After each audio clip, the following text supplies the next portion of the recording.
This is how it looks outside in Llano right now. Blue skies and sunshine on a very pleasant beginning to your work week here this week.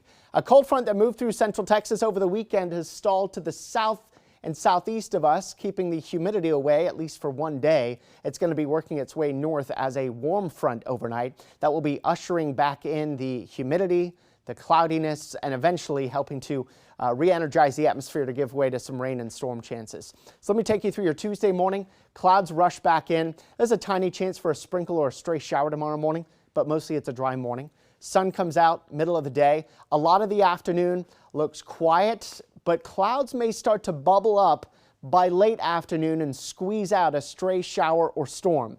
So rain chances just about the entire daylight hours of the day tomorrow are at 10%.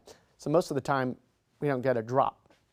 But the potential is there for a morning stray shower or an afternoon stray thunderstorm. A higher rain and storm chance comes late tomorrow evening in the hill country as this cluster of storms enters the hill country with a large hail and damaging wind threat. This is 11 o'clock tomorrow night. So some storms bringing some beneficial localized rain. Does not get the entire area wet, but about 30% of us get some measurable rain and storms, especially late tomorrow night.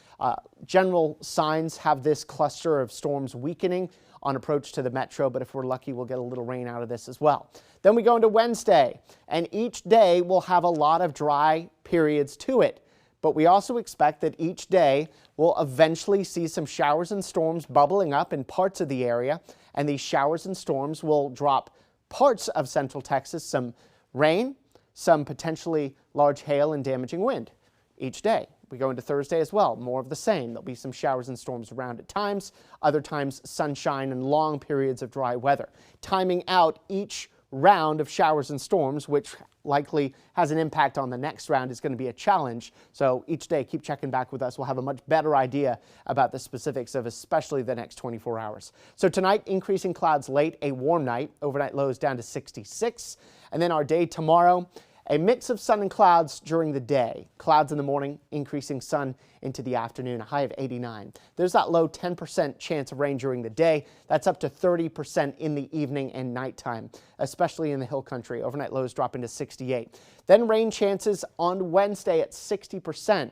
So we do anticipate at least some slightly higher rain and storm coverage during some parts of the day on Wednesday, but not all, with a high of 85. There is a severe weather risk tomorrow evening. We mentioned that in the hill country. It's a 1 out of 5 for large hail and damaging wind. More opportunities for rain on Wednesday and Thursday and Friday, but a general lowering in rain chances toward the end of the work week, and especially as we get into the weekend with what appears to be dry weather Sunday and Monday. Now, when we average out how much rain we think we'll get over these several rounds of rain and storms through Friday, we think most of us get at least 1/4 of an inch, some of us up to an inch. I think there'll probably be some localized higher amounts, especially if you can get some repeat rounds of showers and storms. So drying trend into the weekend. Saturday just a 10% rain chance, and Sunday looks dry with temperatures up around 90, low 90s on Monday, but we're not done with rain just yet. The extended 8 to 14-day rainfall outlook April 29th through May 5th continues wetter than normal.